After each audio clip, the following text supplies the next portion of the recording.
Bien, début d'un épisode 2 du Barda Podcast. Et comme lors du premier épisode, je vais commencer par mettre sous les yeux de Barda deux images l'une après l'autre. Et il va me dire ce qu'il en pense. Voilà Barda, la première image. Oui, donc bonjour. Oui, ça c'est une affiche originale ou je sais plus de la Guerre des Étoiles. Alors, techniquement, il s'agit de la couverture du livre en presse pocket La Guerre des Étoiles. Oui. Livre que j'avais il y a 35 ans de ça, à mon avis, et sur lequel le personnage principal s'appelait Luc Courle-Ciel. Ouais.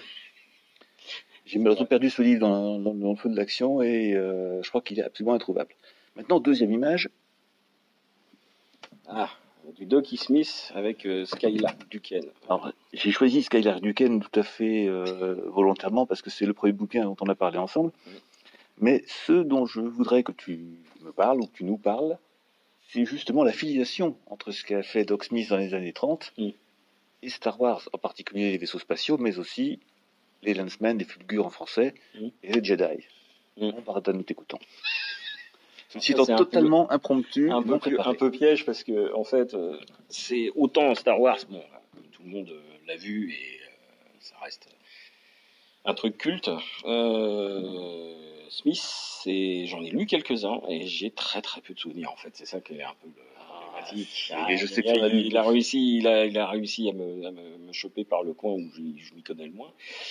Mais il y a quand même de l'affiliation, il y a quand même des choses à dire.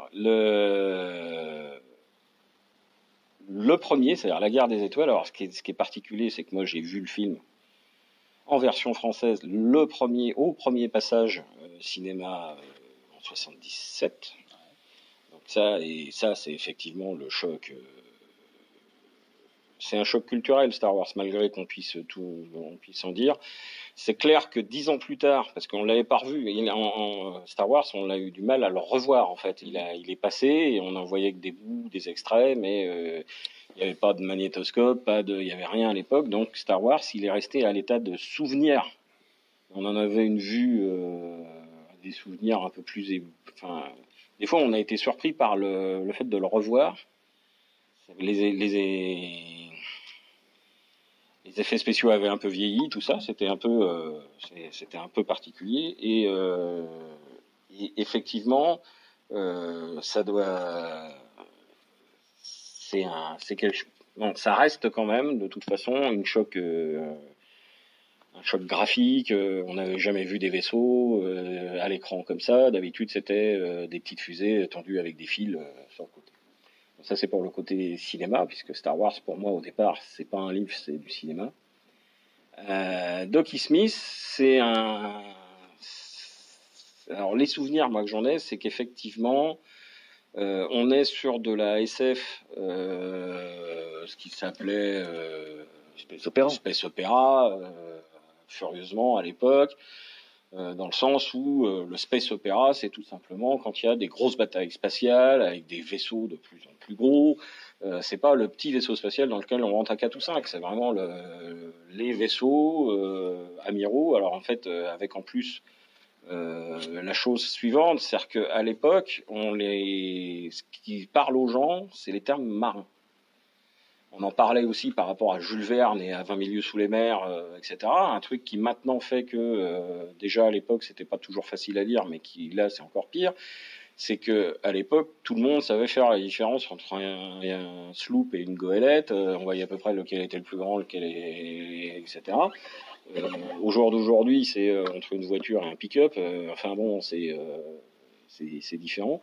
Et à l'époque, de Docky Smith, les vaisseaux spatiaux se devaient forcément d'être pilotés, etc., par un équipage, et par un équipage de type marin. C'est-à-dire avec un pont, un commandant, les ordres se transmettent par l'oral de bout en bout, comme était de la marine à voile au 18e, etc., quoi. Et donc, il y a des canonniers, il y a des officiers, il y a des hommes de pont, il y a etc. Il y a des Marines. Il y a des Marines. Et là, la taille des vaisseaux et les guerres spatiales sont calquées sur des guerres marines. C'est-à-dire autant Star Wars les batailles spatiales de Star Wars avec les petits vaisseaux, les X-Wing, etc., sont calquées sur des films qui ont été faits pendant la Seconde Guerre mondiale. Il a pris la dynamique de ces images dans des films d'époque, faits par les caméras d'El, les caméras automatiques d'El, etc., filmés par les pilotes eux-mêmes, enfin bon, ciné-mitrailleuse. Ciné-mitrailleuse. Et donc, en fait, toute la cinématique les mouvements dans Star Wars des vaisseaux sont des mouvements d'avions de Seconde Guerre mondiale. Vous croiriez dans un simulateur de vol de la Seconde Guerre. Les mouvements chez Doc Smith, des flottes, etc., sont des mouvements marins. C'est-à-dire, on met l'escadre de telle façon, et entre guillemets, c'est de la stratégie militaire marine, c'est-à-dire que c'est la position initiale des flottes les unes par rapport aux autres et leur puissance qui fait la victoire finale. Et c'est pas l'habilité des pilotes. Et c'est la stratégie marine d'avant Pearl Harbor. D'avant, oui. Parce que c'est les plus gros vaisseaux qui gagnent, quoi qu'il arrive.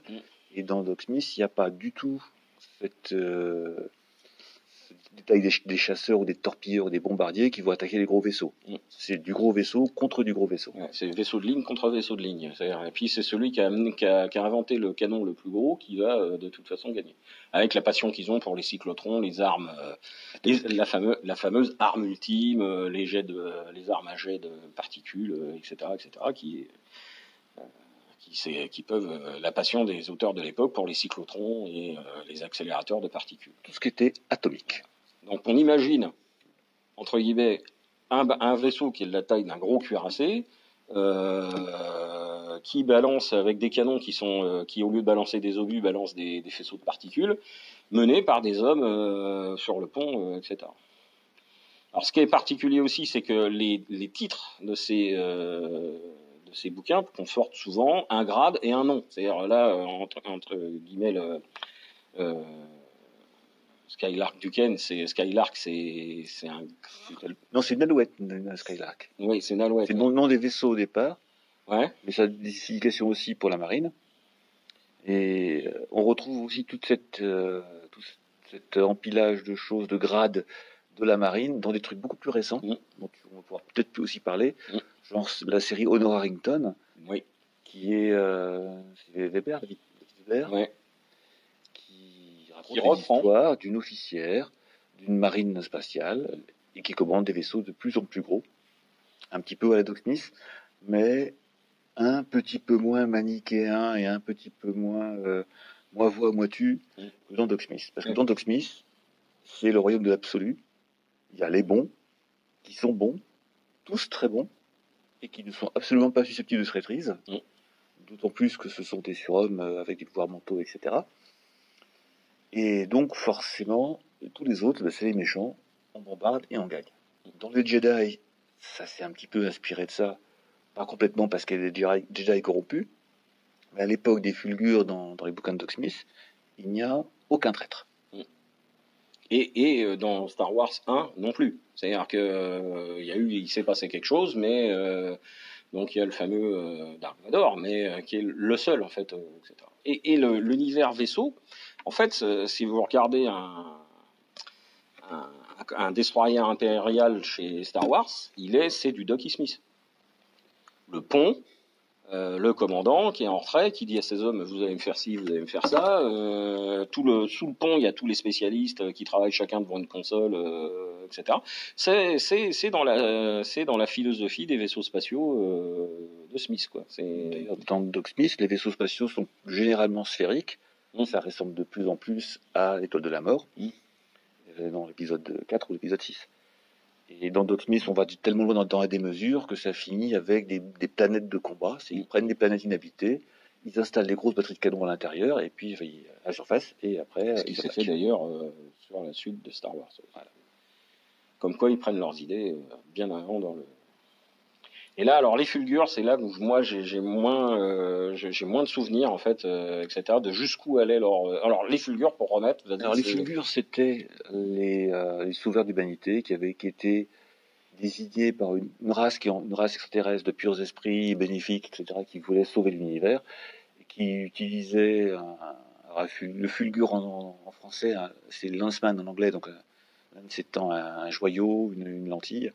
Et donc, il fournissait à tous les héros dignes de ce nom, et là, le digne de ce nom reste un peu à préciser, un joyau qui leur permettait d'utiliser leur cerveau à des fins de télépathie, de télékinésie, etc.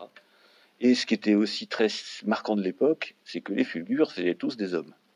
Sauf à toute fin de l'histoire, où il arrive finalement une fulgure femme qui va sauver l'univers. Mais c'était extrêmement manichéen. C'est vrai que cette partie-là m'avait un peu fait tiquer, même à l'époque, quand j'avais lu les premiers bouquins. Et c'est vrai que ça peut rappeler les chevaliers de Jedi à fond, quoi. C'est des mecs qui ont des pouvoirs donnés par une force. Donc et ça c'est terrible. Et justement, là, l'époque voulait aussi que l'homme occidental domine le reste du monde, donc l'humain devait dominer la galaxie, etc. etc. C'était vraiment très manichéen. Et heureusement, la science-fiction a évolué depuis, et on a des histoires tout à fait spatiales, tout à fait space opéra, mais qui sont quand même beaucoup plus humaines et beaucoup moins tranchées dans le manichéisme entre les bons, les méchants.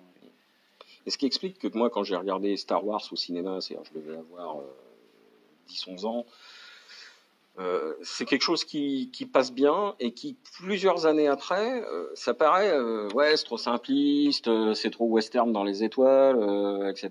Le côté, justement, et justement, Doc E. Smith, à cette époque-là, quand tu grandis, Doc E. Smith, tu peux le lire quand t'es ado, ça passe bien. Alors, ça revient au même que la première séance on a parlé. Et par contre, quand tu le reprends des années plus tard, c'est trop simple, c'est trop justement, il y a trop d'hommes, on voit les ficelles derrière puisque on voit bien que c'est calqué sur de la marine à voile alors qu'on est dans l'espace. Et par contre, tu t'aperçois aussi que comme il y avait que ça à l'époque et que c'était ce qui transparaissait dans les comics, il y a certains comics dits pulp parce que la science-fiction était diffusée par pulp, enfin par comics. Il y a la fameuse période, c'était pas dessiné, mais c'était les pulps quand même, donc avec magazine de faible prix, avec comme ça. Et donc faudra qu'on reparle parce qu'ils écrivaient tous pour les fameux Campbell. Il y a une version dite campbellienne de la science-fiction. Campbell étant l'éditeur de ces fameux pulps. Donc c'est vrai que tu sens que les cinéastes même ils étaient nourris à ça et qu'ils en ont traduit, bon ils l'ont magnifié, enfin ils en ont fait autre chose. Pour dire sur Skylark Duquesne, ce qui provoque un petit peu le truc entre nous deux, c'est que c'est le premier bouquin dont on a parlé parce que tu l'avais offert à un collègue qui s'appelait Duquesne. Un jour, en revenant des États-Unis, tu lui offres le truc en lui disant tiens c'est pour toi. Et puis j'étais à l'autre bout de la table et je dis tiens quelqu'un qui offre du Doc E. Smith. Et là tu me regardes et tu me dis quoi, il y a quelqu'un d'autre aussi qui lit du Doc, enfin qui sait qui est Doc E. Smith. Et c'est à partir de là qu'on a commencé à parler SF entre nous et c'est à partir. On a essayé parce qu'on n'a pas vraiment réussi. Non. On a vraiment commencé dans le Barda Podcast et qu'on va devoir pour aujourd'hui bientôt clôturer. Il nous reste quelques instants. Une petite indication de livre à lire pour nos auditeurs. Juste comme ça au débeauté. Juste comme ça au débeauté, et zut. Ça y est, j'oublie. Pour le temps que tu le récupères, moi je vais donner le mien. Ouais. Donc on a déjà un petit peu parlé. C'est la série des Honor Harrington, écrite par David Weber, qu'on trouvait chez J'ai lu. Qu'on trouve, je crois que chez Brajlon aussi. Où les 5 ou 6 premiers tomes ont été traduits en français. Et donc l'histoire d'une officière qui grimpe dans les échelons d'une flotte spatiale avec des batailles. Et des batailles. Beaucoup de batailles. Et elle gagne à la fin. Moi, j'ai pas retrouvé, c'est la ménagerie de papier de Lioul, qui est un ensemble de nouvelles qui est très bien. Très bien. Donc, pour finir, le mot de la fin. Alors, évacuation. Alors,